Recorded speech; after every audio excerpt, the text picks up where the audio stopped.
Hi guys! Magandang gabi! Welcome back po dito sa Gandara SRU channel for Showbiz Update. Andito na naman nga po akong muli nagbabalik.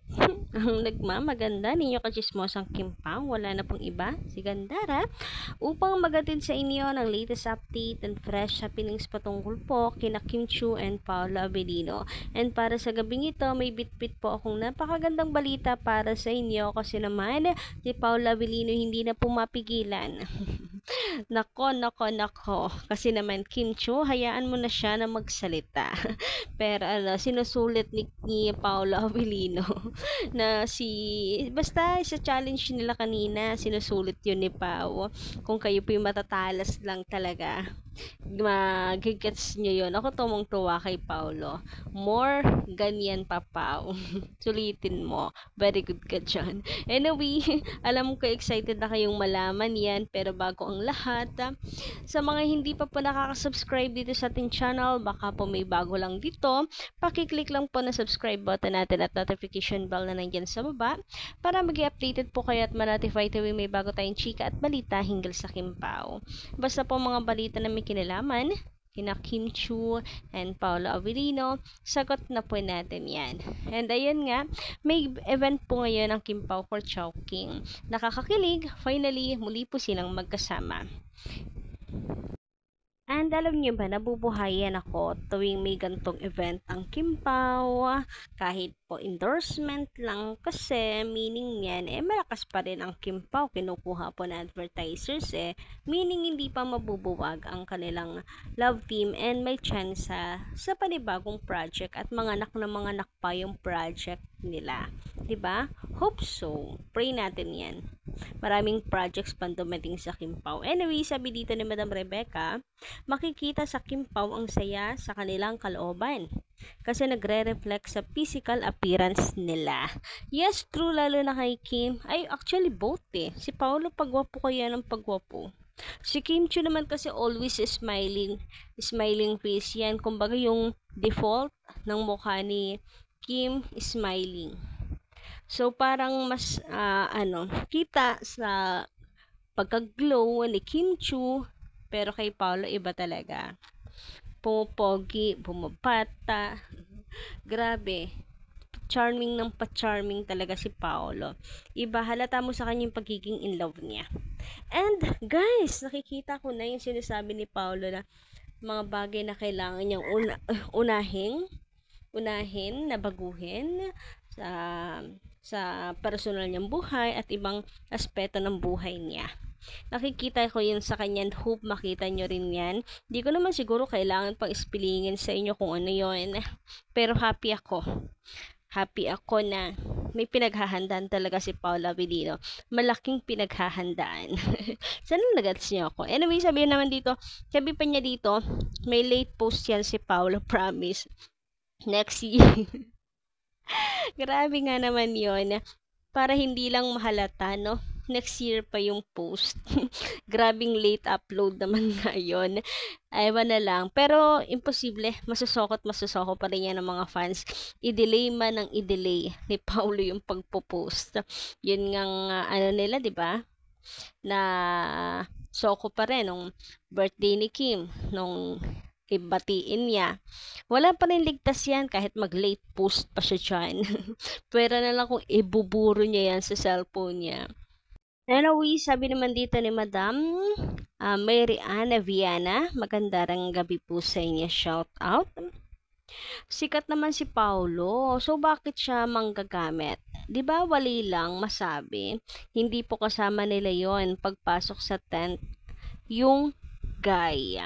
Yes, hindi kasama. So, meaning, iba talaga siya. Parang sumusunod talaga siya kay Kim Chiu. I don't know. Pero may sasabi ko samahan sila ni Paolo Avellino, etc. But anyway, let's move on. Huwag na tayo magpakulong doon. Dahil baka tayo na rin yung maging reason para magkaroon ng issues.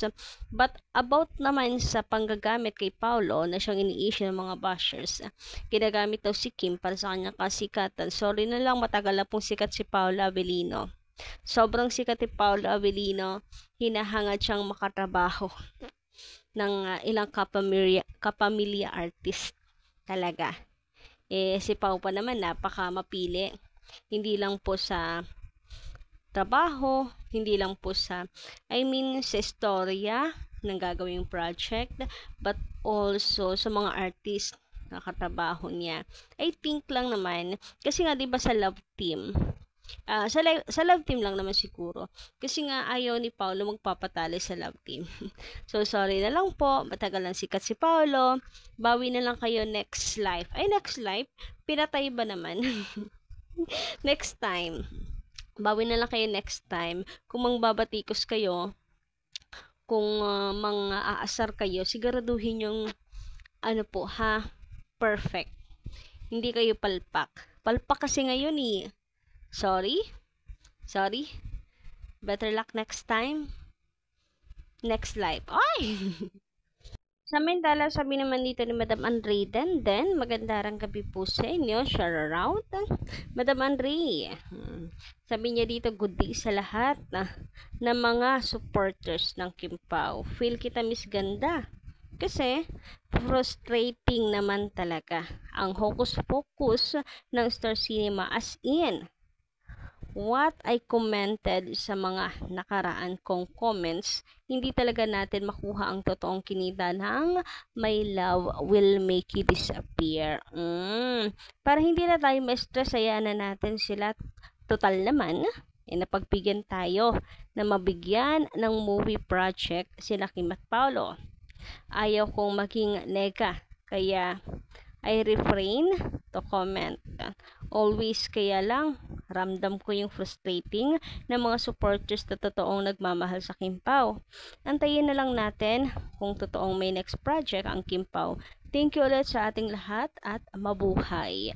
Ito yung sabi ko kanina na alam mo, I'm happy na may mga event na ganito ang Kim Pao. Meaning kasi talagang mabenta at in demand pa rin sila Kim and Pao. And if in demand ang isang artist, alam niyo naman, more projects to come yan. So, antayin natin. Sabi sa chismis ay middle of June starting ng taping kasi may project ang niluluto para sa Kim Pao and it's heavy drama again. Kailan kaya yung action comedy? Sana naman mapagbigyan si Paolo. Tinanong-tanong niya siya kung ano yung dream niya, 'di ba? Action comedy yung gusto. So, action, tapos Kim comedy. Bagay sa kanila 'yon, 'no ba? But of course, dahil nga tayo nagmamahal na fine, ano man pong i-offer na project sa dalawa, I know naman na mabibigyan po yan ng justice nila Kim and Paolo. Mahusay po sila sa larangan, ano man pong genre siguro ang ibigay sa kanila, 'di ba? And matagal naman sila nag-heavy drama both. So, abangan natin. I'm excited pa din, even heavy drama po ito at hindi action comedy. Basta may project ang Kim Pao, aarte pa ba ako? 'Di ba? Mag-iinarte pa ba ako? Buti nga may aabangan pa tayong teleserye. So, yun. Middle of June. Ayan, nasa middle of May na tayo. Isang buwan na lang. Antayin po natin.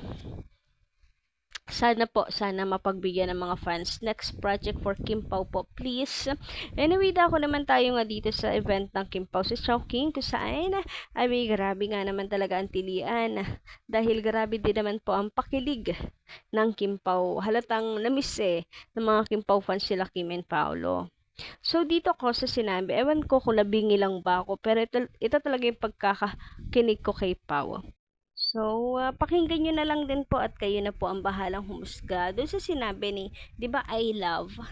After pong sabihin I love, di ba, tumawa si Kim Chu. Sunod doon, medyo nasapawan kasi ng hiyawan ng mga fans, pero ang tinig ko, ikaw ay aking. Parang ikaw ay akin, ganun. Or I love choking talaga, nabingi lang ako. Kasi after nun, malinaw na I love choking. Diretso na ni Pao. Pakinggan nyo nga ulit. Sana totoo yung narinig ko. Sana hindi ako nabibingi lang. Para talagang, alam mong, pinagsisigawan na ni Paolo Avellino. For me, pinagsisigawan na talaga niya si Kim Chu And kung totoo yung dinig ko, abay hayagan talagang inaamin sa publiko ang relasyon nilang dalawa ni Kim. 'Di ba? Ikaw ay akin. O period. Ito. I I love Huy! Chowking. Ice cream! I love Chowking halo-halo. I love Chowking Chowking halo. halo. Is it?